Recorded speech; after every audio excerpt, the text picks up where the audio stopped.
namoni ke fauteuil ya Tshisekedi eza vide. Ya président. Ya président. Namoni yango eza vide. Présidence na kati kuna pe eza vide. Eza message que nzambe apesi. Mais sauf que mbutu ekozala na Kinshasa. Ba pillage ekozala. Donc nzambe lakisi nga ke na kati ya mikolo oyo ezoya ba pillage ekozala na RDC. Donc soulèvement populaire ekozala. Panique ekozala na kati ya mboka. Ba Kinois ebele bakokima Kinshasa bakokendende na ba village. Jésus-Christ aza prêt pour aya kozwa église na ye. Pour nzambe soki alakisi makambo elakisi ke mwana nzambe aza prêt pour akita. Namoni ba 11 10 ba kiti likolo na se ba kiti awan na se. Tango ba ange wana ba kiti awan na se nzambe akaboli bango.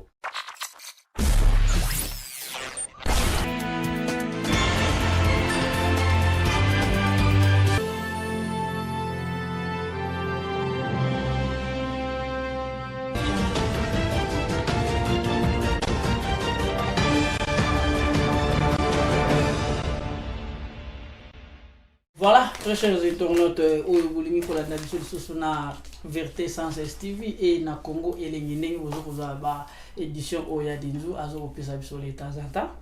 Na ilelo to zongi libino susu et l'on a les frères Armando Ndengenef Sekibino chaque semaine les temps en temps que notre frère a cause en révélation. Il y a Dinzu azana ba sujet oyo et que c'est ngapi to lobela. C'est pour cela la raison pour laquelle il y a Dinzu azongi les susu na notre frère Armando. Frère Armando, bonsoir. Bonsoir, ya désolé. Mais batu bazo benga mingi ba contre temps na éviter ceux qui osent répondre ba on a ba email. Non, franchement ils ont ba sœur mususu na ba frère mususu bazo benga bazo tina pe ba message toujours partager moi ba on va parler. Notre frère JC frère Nabiso Jean-Claude Makese na en direct à Cape Town Afrique et donc on a famille suivant ceux qui kaboti donc assez bonaki na Congo lengi na Congo promo pe na vérité sans style ba bile yango ndeza na plaire baza et belé bazo benga États-Unis Cameroun ba pays belé vraiment toujours pe ça ba monyon son mbote oyo bazo comprendre idée oyo toza na ngope bazo s'approcher na makolo na Yesu pour ba yeba vérité nengezali. Voilà les frères Armando les autres moni à travers l'internet dans le monde tous attendent que na ngote me ba na nzambe YouTube na Facebook et ezu en plaire pour na batu baza la concentrer na maloba na nzambe message ni yo pesi biso. Bon au moni il y a des la Bible et le bina Ecclésiaste que toutes choses en son temps. Donc et l'autre nyonso eza na ngunga nango. Donc commune na moment où il ba réseaux sociaux et réseaux sunga biso na makambo ebele. Vraiment mais malheureusement auparavant ba critiquer ki ngo ba na nzambe bazo zwara temps ya ba Facebook temps ya ko publier frère balobi ke moi na nzambe akoki ko zala pena na kati ya Facebook ité mais lelo to moni ngo ka dans la réveil en pied levé et comme tout ça les biso. Très ko zala na compte ya Facebook eza na mo mabete. Yonde yeba okosala ni. Très bien, il y a des problèmes. Problème c'est que ozo sala nini na Facebook. Vraiment les frères Armando. Mais eza na mo mabete soki mwana nzamba na Facebook, soki ozo partager parole, ozo causer na bandeko na yo eza mabete. Mabende ezali ke soki ozo tia makambo oyo nzamba ko sepela na ngote. Voilà mes frères Armando, totali lelo na ba réseaux sociaux surtout na République démocratique du Congo, to monike ba serviteur bozebele, l'église ezebele mais toujours comprendre était ba banda ote ya biso kala mendeti ka peuple ngo et yo kanga ngo te na ebité soki o santé eloko wana te. Très bien na son takango. Omoni il y a des nzambe pe akoki ko endurcir motema bato. En plus Bible ezoloble la biso je crois dans 1 Corinthiens 4:4 que Satan a pe akoki ko aveugler intelligence ya bato.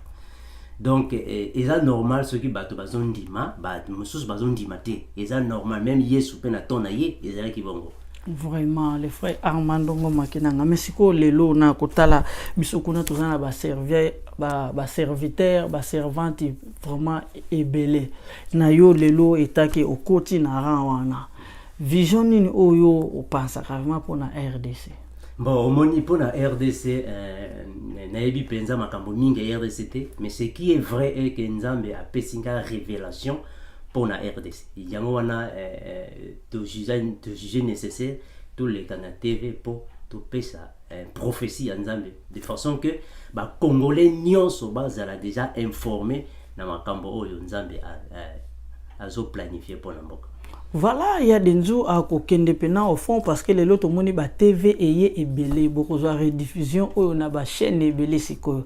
Bozongo kana mi baleti donc beaucoup mona ngona Congo promo, beaucoup mona ngona Vérité sans STV pe beaucoup mona ngona chaîne na bino o bose bonaka avant o to bengi bongo Congo elengi. C'est donc raison pour laquelle ina simawana vraiment ba caméra lelo eye yele bazana posa basa la rediffusion il y a évangile.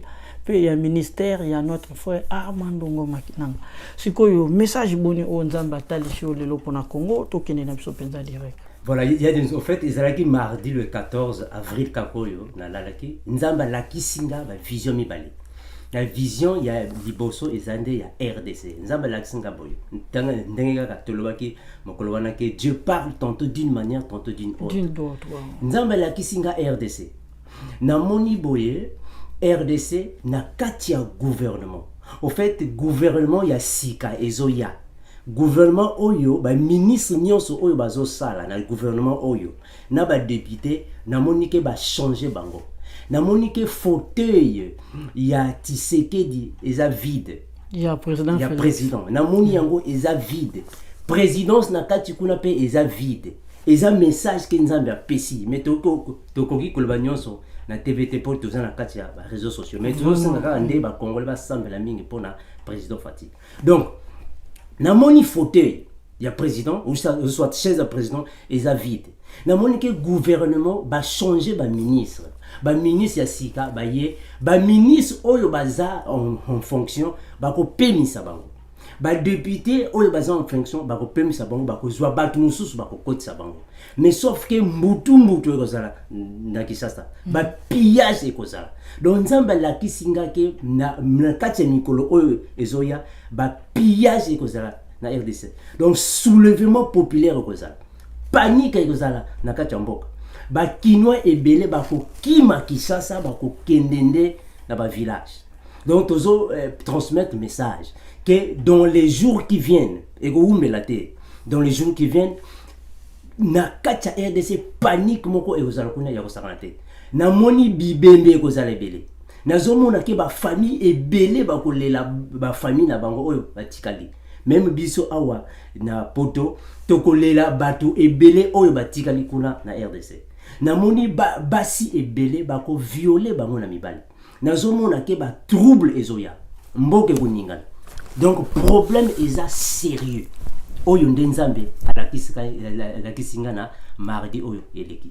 Voilà, siko na yo itaki homme de Dieu na komona basini wana est-ce que donc na ndenge otu ko yebisa biso ke ba violement parce que esala mara déjà webike na est Congo ba makambwana déjà za ya kala ba viola ba mama bana ba 3 ans donc ils allaient vraiment c'est catastrophe. Donc mais babilo kwana tout le monde a ndeti ka ba président ou baza sur place bien gouvernement ou ils a sur place ndeti bazwa kana bango décision te pour la pesa pe moni ba massacre ba viol na ba panique oyo esalemaka déjà na est ya mboka ils allaient d'une manière partielle kaka incomplète mais la vision oyo nzamba la kisike eza Congo mobimba nde ekozala nde na panique. Donc RDC koningana gouvernement ndi donc bato wa Kinshasa surtout bango ebele bakobima mboka bakende bato wa Kinshasa bakobima Kinshasa pour un instant pour panique moko ekozala na RDC kala mingi te eko fait eko bangisa bato ebele minduki eko beta bato nde bakolela mingi matanga ekozala na bibembe. Parce que raison pour laquelle bolo baté que oh mais comment prophète oyo azozwa kaka ba sujet boye comment ya denzu ya denzu o comme ce journaliste politique non ils en ont pour na bongote eza vision o ndamba laksi muninga na biso o yazali frère na biso azuko kamba biso na enseignement o itali biblique. C'est pour cela que nzambe ndengi totaki koloba à tout à l'heure que nzamba sala d'une manière et d'une d'autre. C'est pour cela raison pour laquelle yopi okozwa biso yokande ndeko amona kinini a symbole la biso a limbola yango ke vérité yango ekizala nini. Mais sikoyo yo vision wana tebiki biso tout de l'autre wana poto ba boti na biso bazakuna mais sikoyo na réalité nanu ndeti toloba na moment au période oyo tozoleka transition ya pasi oyo na kotala tomonaki bazwi bakangi bazone mosusu batiki bato mais na bazone oyo bakangi mpo bato mosusu bakende na bazone na bango wana bakomini wana kaka bango moko basoda oyo bapesi loi ekomi lokola COP. Donc soko pesi mbongo alekisi ne yo oke kuna siko pona maladi oyo na ndenge biso to monela ngona États-Unis na soko tali yango na ba YouTube parce que famille to komi otayela bango kana na ba YouTube yo zota la TV zo mona makambo bande kona biso bazolinga ko se beir na mibe côté na makambo nyosu ezoleka na mokili balingi komona te donc bango balinga ndetika Angelo moko akitawana atelemi na limete ali bango tu basangani bayoki nde bakondima message ni yo pe bango par rapport ya oyo biso tozomona en États-Unis ya lezo moni tozana ba capacité mon côté biso na Afrique na ba mboka oyo ezali développé na Afrique eza pasi ke to obéir na ba loi ya confinement parce que tozana ba conditions réunies te pour to obéir nango et kozala pasi na biso ba africain po to sa ndenge ezali parce que biso awa par exemple na poto batia ba supermarché batia makambo nyonso sur place oyo eko faciliter ba population ba se réjouir nango mais biso na Afrique d'abord ezate d'abord courant eza ya malamu ezana mai ezate eloko kolia ezate donc eza pasi ke bato ba vana na ndako na bango tant de courant ezate internet ezate mai ezate eza pasi maintenant par rapport ya vision oyo nzambe apesi il faut tout sembler de la sorte que makambongo ekoyate na ba confinement oyo sinon ekozale susu pasi parce que ceux qui ekoyi na RDC parce que vision ezande pour la RDC donc tozo sengane na bato baza na RDC surtout na Kinshasa parce que na Kinshasa des concentration ya gouvernement et ezali parce que yango eza capital très bien donc selon révélation na RDC ekozala vraiment na mbutu akosala te nzamba lakisi yango et lakisi que na kati ya RDC eza na ba jeune ebele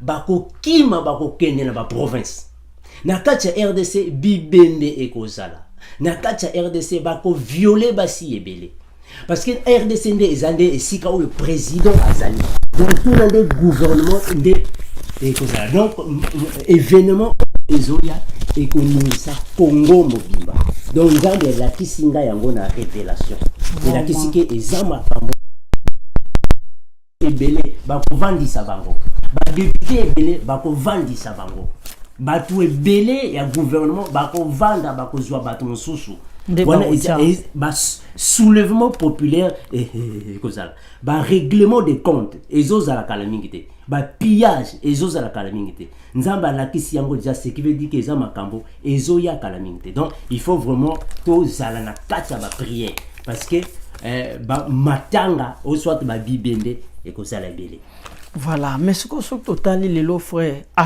Armando toujours kota pena suivant la politique mais toujours transmettre bino parce que tous en a pour ça to comprendre en réalité au nini frère Armando alingi a expliquer na biso siko yo na vision wana pona yo ndenge omoni biloko wana ekisalama Congo sok totali depuis 92 biloko wana salama ya makasi avant to yo za libertation ya président oyo alika na biso papa Mose Laurent Désiré Kabila. Yeah, à part au ça passation de pouvoir na président actuel mais ce que lelo pour na Congo état que bishop état que prophète état que serviteur de Dieu message nini oyo pe puissance na ba peuple oyo ba kolanda yo à travers l'internet dans le monde en fait oyo na koki koloba ezaboye soki nzamba pesi prophétie na mosali na ye elakisi ke il faut ko bonde la ponango. Donc Dieu est capable à réduire makambo. Même si bato 20 balingaki bakufa, mais ceux qui to sambeli to ko réduire nombre ya bato. C'est ça la prophétie. Prophétie nzamba la sakango pour to sambela. Donc il faut bato oyo en fait ba congolais parce que ils ont vision pour la RDC. Ba congolais il faut ba sambela mingi, ba bondela de la façon que nzambe asunga bango.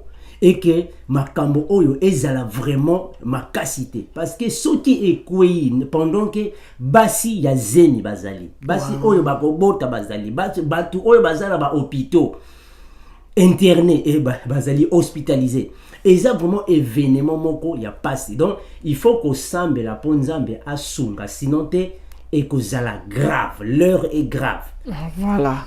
L'heure est grave, Isaiah Denzute, Isali Bongo, un serviteur de Dieu à travers les réseaux sociaux, a un message au Nzambala qui s'y est, a partager yango, ko transmettre yango na biso. Ndeko yo okozwa yango, ko ignorer yango te, ko zongote d'une manière kaka négative. Nzambe, ako kitaka ate bouena Congo pasala, to yebi, histoire moko. Raison pour laquelle que les frères Armando, si qu'on a vision o yo moni pour na RDC, les loto ye, to monisko mokile ningani, eta ke un serviteur de Dieu. Oyebisaki biso ke vision lisusu nzambala kiso pona mokili na mikolo eke ya. Est-ce que okoki ko betela biso mwa ndambu ya vision o mona kité par rapport ya mokili? Ya ndenge kaka nalobaki ke nzambala kisinga ba vision mibale. Ya liboso ezalaki nde ya ba trouble, agitation ya RDC. To lobi yango déjà. Deuxième vision ezande ni ya le monde. Na la liboye nzambala kisinga namoni ba 11 10 ba kiti likolo na se ba kiti awan na se tango ba 11 wana ba kiti awan na se nzambo akaboli bango 5 ba ke na ngambo wana 5 pe ba ye na ngambo yo maintenant 5 oyo ba kendeki na ngambo a gauche ba kendeki nde ko juger bato wa mokili na moni bato mekili bato ebele dans ba boucle d'oreille ba tatouage na nzoto donc bilamba ko pasuka torse ni makambo ebele maintenant groupe mosusu wana ezalaki bato bazalaki na bango normal ba 11 wana bazoluka nde ba racheter bango maintenant ngana zalaki na groupe ya mosusu ezalaki na 3 groupes nazalaki na groupe oyo nzambe déjà azwi biso azomema biso tozalaki déjà likolo mais nazomona ba groupe wana na mosika elakisi nini et là, qu'est-ce que Jésus-Christ a prêt à Yana Mokili, à Zouamoisi Naye, Église. La fin du monde est prêt. Mais n'a pas dit en Joana, bazo symboliser les 10 vierges femmes. Oyo Biblia alobaki. Donc, 5 vierges folles, baza pembeni, bazo ko jugende, batu oyo balingaka loyenge, batu mokili. Bazo yango wana baza bilamba ko pasuka tatouage. Maintenant 5 personnes 5 11 wana bazo pesande mateya ou soit bazo lukande ba racheter bato mosusu po batia bango na groupe oyo ngana zalaki. Po biso tozalaki déjà tozo mata déjà. Donc nzambe alingi aloba que batu nyonso oyo bako kende na paradis baza déjà prédestiné mais sauf que nombre na bango nanu ekokite il fallait qu'on racheter les sous batu oyo bako kokisa na nombre oyo po biso nyonso tokende nzela moko elingi aloba que Jésus-Christ aza prêt pour aya kozwa église na ye po nzambe soki alakisi makambo elakisi ke mwana nzambe aza prêt pour Aikita. Donc, dans un verset, mon copain, on peut savoir commentaire il y a rapide. Donc, dans un Apocalypse, chapitre 16, le verset 15. Apocalypse 16, 15. Je lis au nom de Jésus. Écoute, dit l'Éternel Dieu, je viens comme un voleur. Heureux celui qui reste éveillé et garde ses vêtements, pour ne pas aller nu et n'avoir pas la honte d'être vu ainsi. Donc, oyo nzambende azoloba. Alors, heureux à ceux qui restent éveillés. Donc, le Seigneur Jésus-Christ, azoya lokola muyibi. Or, muyibi tangwa ya kaka, mokolo ndako ayeba katrike muyibi azoya. Ndenge moko pe aveni ya Christ Yesu. Yesu azoya lokola un voleur. Mais tango akoya, azoya ndepo azwa mwasi. Oyo eza église. Donc voilà. Église nde bisonde il faut to bongama parce que ba ange nzambe baza prêt pour ba sonner trompette ale ba ya bazwa église na ye.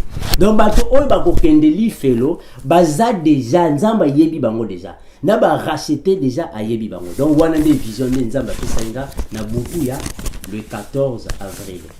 Voilà, frère Armando, on a moins peut-être qu'on chuter vers la fin parce que les autres monde ba TV et belé la vision auto ya kinango pour na ko sala partage na bande ko ba Rolanda biso. Siko frère Armando, les loso totali différence ya Afrique. Ba minduki oyo monde sala ya makas lelo surtout sur tozui na continent d'Amérique, tozui na continent ya Europe, tozui na continent ya Asie. Nyonso balaka komeka en Afrique. Mais tomo na pandémie oyo pays moko te lelo baso senga na aide. Président moko te lelo abengi bandinga ki basomba bantibal pona coronavirus. Mais sikoyo bana na nzambe lelo tomoni na moment o toleka ya confinement oyo vandi na ndako. Est-ce que développement nini yo sali par rapport à makambo yo pensez na yo okanisi nini nzambe asali la pona mboka na yo? Parce que les lobes américains sont total les lobes américains langage échangé.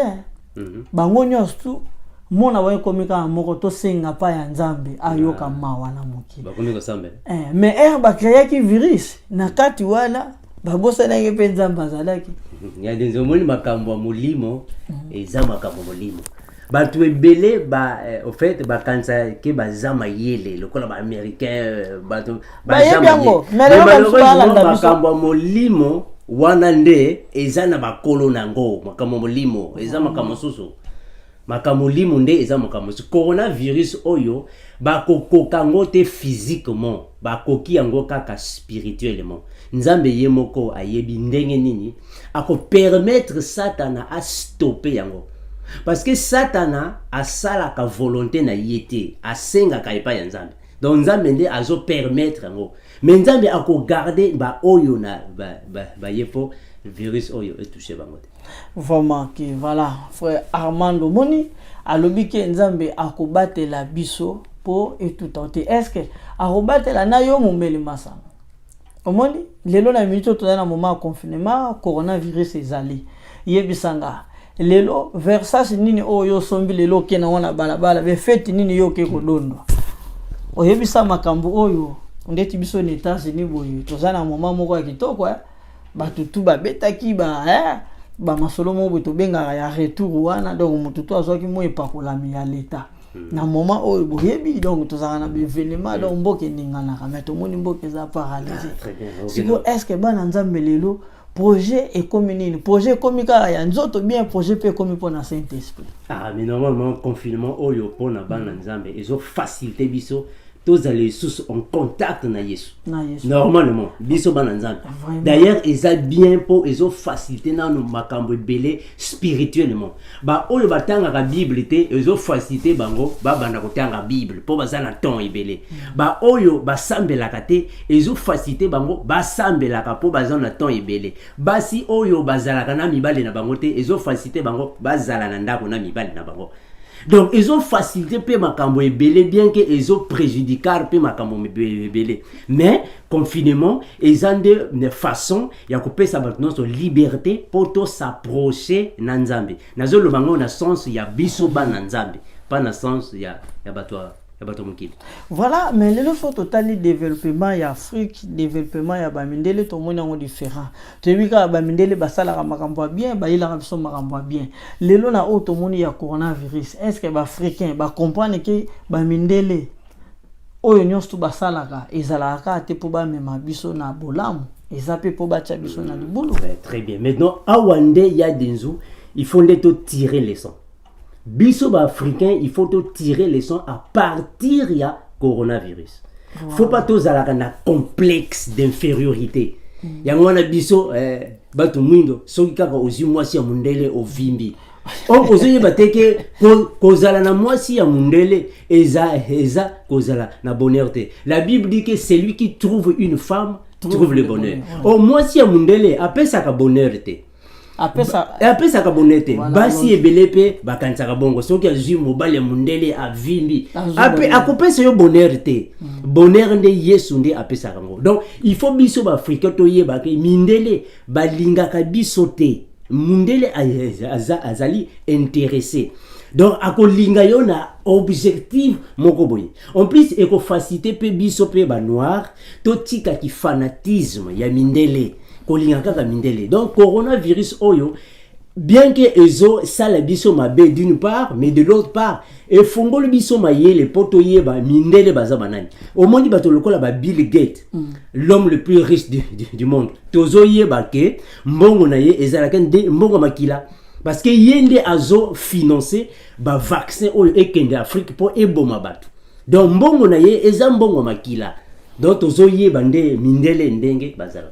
Voilà un certain point où touché à ma casse pas mbaté bande ko ba Hollanda biso surtout au bazan Afrique ndeko na yebike na synthèse ya denzu azoko pesa biso to comprendre ngona ba to zanga na biki yo zana noko na poto ozana yaya na poto ozana mama leki question frère Armando depuis yo longwa ki Afrique aux États-Unis moyindo nini yo moni meme mwasi meme mobali bala na mundele baza meme na 30 bien baza na mwana ya 20 bien 25 ah vraiment non moniteur mais souvent mabala na bango et umbela kate 1 ou 2 ans et si voilà to mi mabala na nzambe na détail pamba tito limto pesa bango preuve bango bakanisaka même ngamoko papa nanga ezala ya moma mongo papa nanga benga ngai boye pamba te abengi o mendenge nini yo na mwasi boye alobi soko baelinga mwasa munena byo papa yo vana na poto tenga na bala na poto lelo bandeko nyastu auto critique binote bandeko tu babala mindele ba mitumu nande mabulu oyo ke kunda bango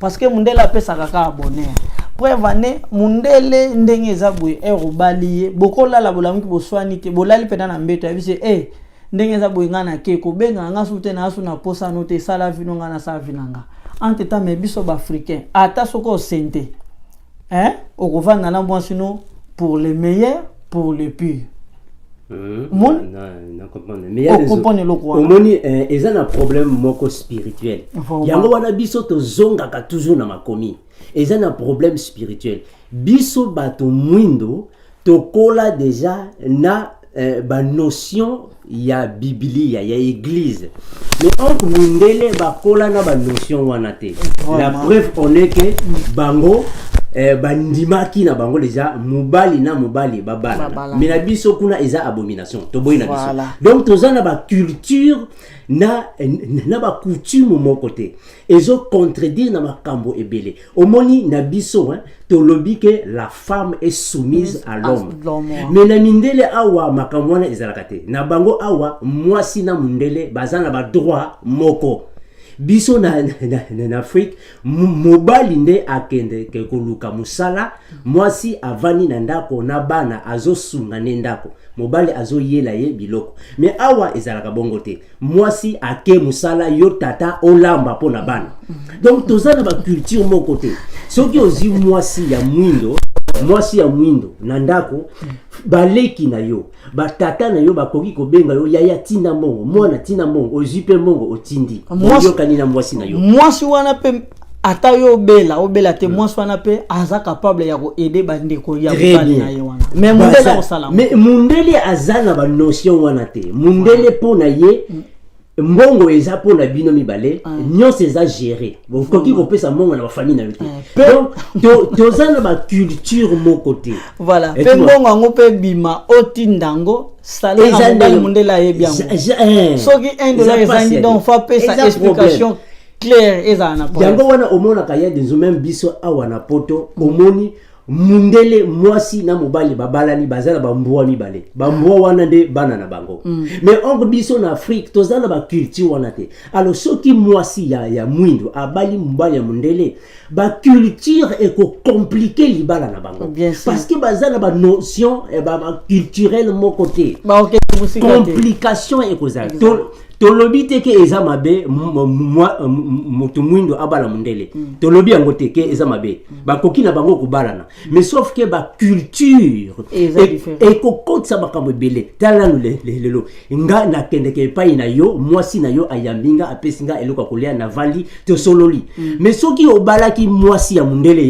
ya denzu na koya ndako na yo eza pasi akotika yo teke oyambaka ngai epa na yo ekesimba te omoni donc ba culture na biso na ba tradition eza ndenge moko te vraiment donc c'est un peu ça voilà eza critique te na bino bale mindele au frère eza critique te to lobi mabe te eza ka banaliser tout ça là parce que bande ko ba Hollanda pour preuve en soki totali lelo soki yo balaki mundele otikala omona mundele moko te en environ oyo omoni ba vie papa ndenge tomona ba vie Roger Kabata tomoni ba pasteur Kayamba tomoni ba papa Songolo ba ya pe poto kala ba botana ba mindele mais jamais sur total ata bande ko bazana Europe to yebite ata biso toza na Amérique ata ba o bazana Océanie na Asie okotikala omona mundele moko te na noir basala même 30 ans de mariage bazate.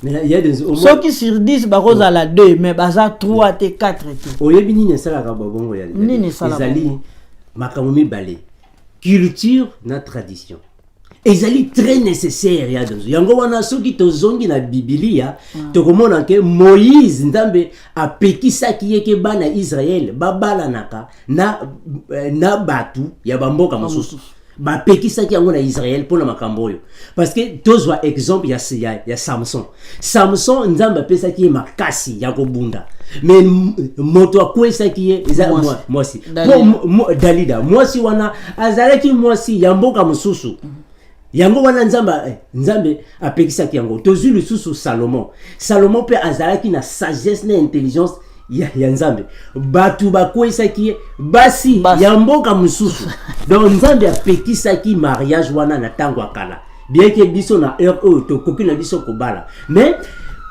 mindele na biso ba africain tolinga te tozana ba culture mon côté ba tradition eza mon côté donc soki obali mwasi ya mundele il faut s'attendre que au continent terrain moko très glissant soki osali ke bate koya po ba tradition eza ndenge mon côté voilà yondeko olandi biso to kritike yote mutu obala mundele oyebike ya denzu azali moko ya bino ya mboka to critiquer te bande ko bozana Europe bozana États-Unis bozana Asie 5 continents nyonso o nzambe akabulila kibiso différence ndenge to bengi continent d'Asie continent d'Amérique continent d'Europe continent Afrique na continent Océanie. C'est pour cela raison pour laquelle que tout ça la compléter dans le monde. Donc capacité ya frère Armando eko kokanate na ya denzu ya denzu pe ko kokopana eko ki pe kokanate na oyo ya frère Armando.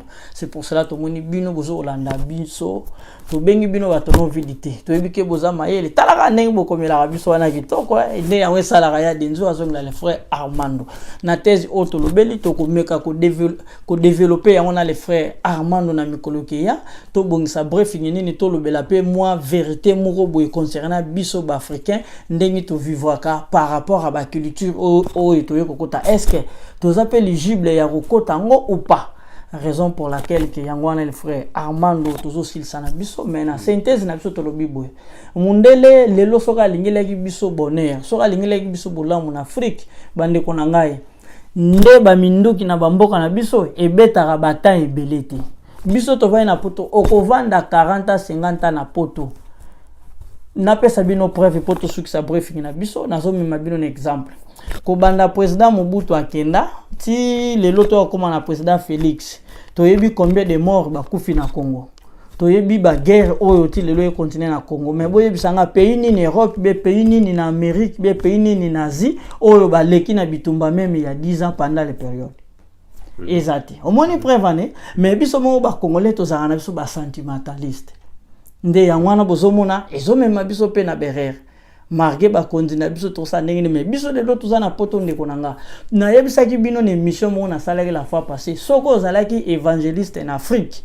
aux États-Unis oko zala évangéliste soko zalaki pasteur en Afrique aucun Europe oko zala pasteur mais soko zalaki premier ministre ndeko poyo comme premier ministre na poto quel que soit doctorat salaki lukuta o comme collègue ya di et ça critique te na yebisa bino les choses qui est vrai.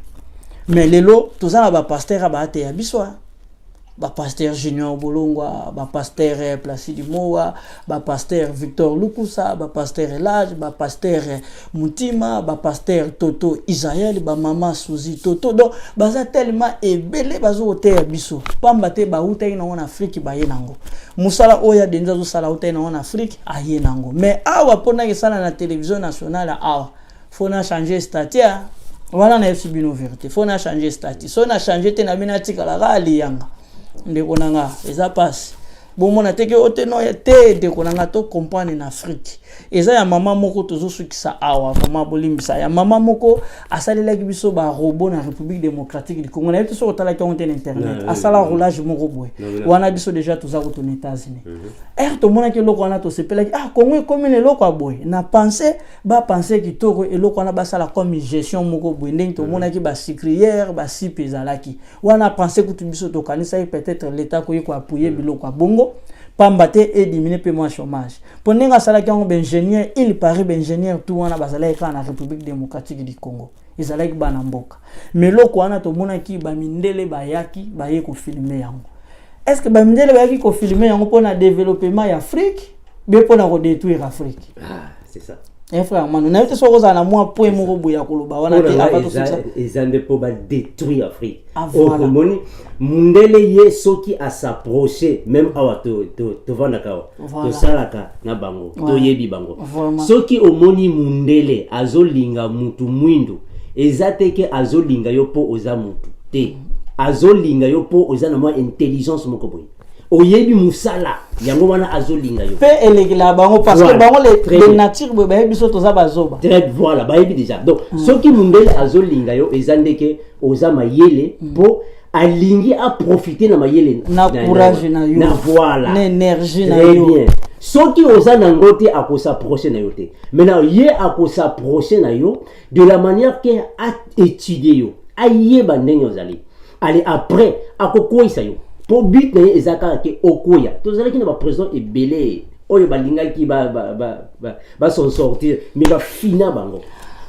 Voilà, synthèse ya suka émission na biso na ko continuer te mais nazo pesa bino paragraphe onde yango et que sukisa mama wana le rasala ki robot to mona ba mindele nazo na maloba ya frère Armando so ba yaki pona bonheur ya Afrique mais ba pona ko détruire lelo mama wana to loba depuis asala ka robot wana ba mindele ba ye bazui aza wapi asala iso mususu mais soka azala ki ka kuna na Afrique na Congo kuna ya defa alinga asala susu marque mususu oyo susu elinga ki eleka oyo asalaki o comprendre mais lelo place ba memaye kaka sali alliance na ba mindele bazali na posa bazo mayele wana ba ko isaye prévané yango moni maluba frère Armando Esbino na memi bino pambate eloko wana soki na memi bino na synthèse wana parce que yango eza actuel parce que bo mona ki yango tozana wana mémoire na biso mais lelo mama wana totala lelo botuna aza wapi eloko bongo so ezaki nga africain na salaki ba ozwanga ekomi ONG ba fournir ngai ekomi na école na komi kotangisa na bato to komi ko sala ngombongo ezokota na l'état tozo efuta bempo omoni mesko biso na Afrique ba mona ke muto soki to tikiye peut-être Angola ba ngai ba ya osalisa ngo 20 pour faciliter bango pe tozui Congo Brazzaville ba ngai ba ya osalisa ngo 10 mais mbongo na yokota na kesa l'état bana mboka pe basali ni bazui misala rume na mboka mais mundele na kimutema malamu na miso milaye azala ngo amona ki déjà le biteno oyo tokotika ngo boiti donc tout à fait c'est pour cela bomoni très bel moment il y a denzu asali partage na le frère Armando Ngoma Kinanga na suksi synthèse na ngai na histoire ya mama na biso oya sala ki menzamba pa molaye intelligence wana un jour soki okomeka quand même kolanda biso kanisa mboka na bakoko na biso kala bazako sambela na bango kaka bakoko na bango soki tozwi exemple lelo na banzembo o lelo to moni ba artiste na so bazoyemba bakoko na biso bakoko yemba ngote oyebi ba texto wana